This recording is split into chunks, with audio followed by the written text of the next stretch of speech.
अस्सलाम वालेकुम guys, I hope you all are doing great. So news में ये आया है कि अब इंशाल्लाह जो MDCAT 2025 होगा वो नेशनल लेवल पर होगा और प्रोविंशियल लेवल पर नहीं होगा। यानी कि जितने भी हमारे UHS, SABMU, इस तरह सबका अलग अलग MDCAT नहीं होगा। तमाम प्रोविंसेस में पूरे पाकिस्तान में एक ही MDCAT होगा, ठीक है।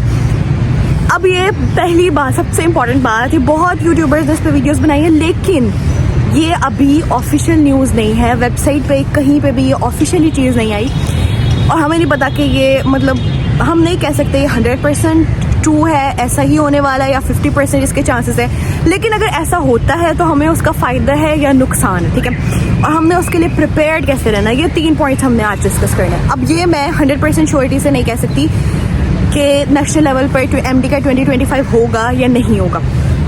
फर्स्ट कर दो, अगर जो हमारा 2025 का MDCAT है वो नेशनल लेवल पर होता है, उससे बेनिफिट क्या होगा कि सबका जो MDCAT है वो एक ही लेवल का आएगा। जैसे इस दफ़ा क्या हुआ था कि हमारा फेडरल का बहुत डिफिकल्ट आ गया था, इसके अलावा जो UHS था वो बहुत ईजी आ गया था। 190 ऐसे नंबर ऐसे बटे हैं, ठीक हो।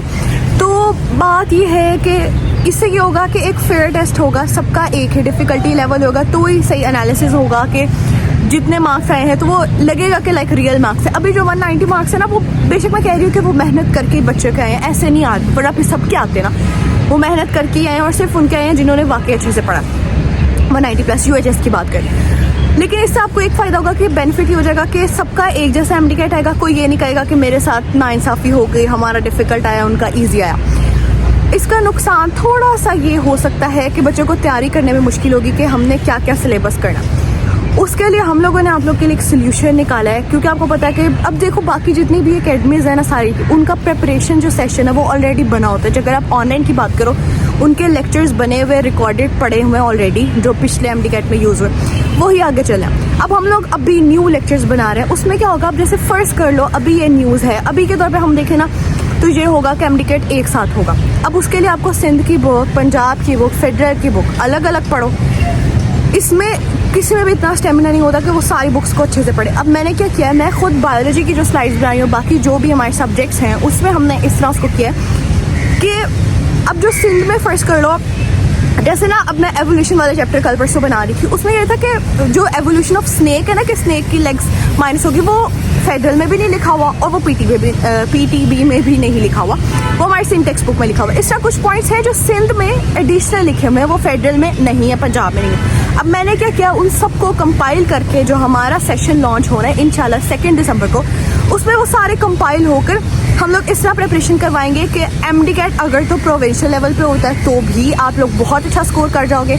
अभी यार हमारे पास स्टार्ट में बहुत कम स्टूडेंट्स हैं, लेकिन फिर भी अगर आपने खुद भी प्रिपरेशन करी है ना, हमारे सेशन नहीं भी आप ज्वाइन करें, कोई भी सेशन नहीं ज्वाइन करें, तो आप लोग ये बात ध्यान में रखो कि आपने इस तरह प्रिपरेशन करनी है कि आप सारे सब्जेक्ट्स को ना, लाइक सारी जो प्रोविंसेस की बुक है उनको साथ लेकर चलो अभी से, ठीक है। लाइक अभी तो अगर तो आपके पास टाइम है, लेकिन अगर सारे सब्जेक्ट्स को नहीं भी कर सकते ना, एटलीस्ट फेडरल की बायोलॉजी ज़रूर पढ़नी है। फेडरल की बायोलॉजी बहुत इंपॉर्टेंट है, मैं हमेशा बताती आई हूँ, क्योंकि पंजाब में और सिंध में सारा कुछ नहीं लिखा हुआ, कुछ ऐसे पॉइंट्स हैं जो सिर्फ फेडरल में लिखे हुए हैं। अब बात यह है कि आप लोगों को इससे फ़र्क नहीं पड़ना चाहिए MDCAT नेशनल लेवल पे हो रहा है, प्रोविंशियल लेवल पे हो रहा है, जिस भी लेवल पे हो रहा है, आप लोग अपनी तैयारी 100% रखो। और अगर आप लोग एक बेस्ट प्रिपरेशन करना चाहते हो, तो हम लोगों ने इतने इंटरेस्टिंग आप लोग की प्रिपरेशन करवानी है ना, बिल्कुल बोरिंग लेक्चर्स नहीं होने वाले, बायोलॉजी के बिल्कुल बोरिंग नहीं होने वाले, इंग्लिश किसी कोई लेक्चर्स आपके बोरिंग नहीं होने वाले।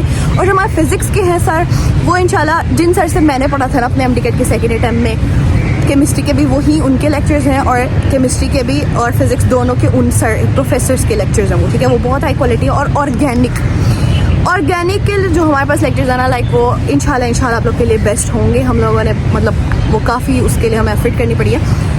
और बायोलॉजी इंशाल्लाह हम लोग उसको इस तरह अरेंज कर रहे हैं कि आपको अलग से जाकर ना सिंध की बुक नहीं पढ़नी, फेडरल नहीं पढ़नी, PTB नहीं, आप एक ही बुक पढ़ो अच्छे से, और बाकी जो पॉइंट्स हैं एडिशनल इधर उधर से वो सारे मैंने आप लोगों के लिए एक जगह पे कंपाइल कर दिया, और मैं आपको इतनी अच्छी डायग्राम से वो सारा समझाऊंगी इंशाल्लाह। और बेस्ट ऑफ लक। और बात ये है कि MDCAT जैसा मर्जी हो, आपको इससे कोई मतलब नहीं। आप अपनी तैयारी को ना 100% रखो। MDCAT चाहे नेशनल हो, प्रोविंशियल हो, आपको इससे फ़र्क नहीं पड़ना चाहिए। बस आप सारी बुक्स पढ़ो, जितना मैक्सिमम कर सकते हो उतना करो। अगर सारी बुक्स नहीं भी पढ़नी तो सिर्फ जो उसमें एडिशनल पॉइंट्स है, जो टॉपिक वहाँ नहीं है, वहाँ मेंशन है, उसको अच्छे से कर लो। और जज़ाकल्लाह, थैंक यू सो मच। और अगर वीडियो अच्छी लगे, हेल्पफुल लगे तो सब्सक्राइब कर देना। अल्लाह हाफिज़।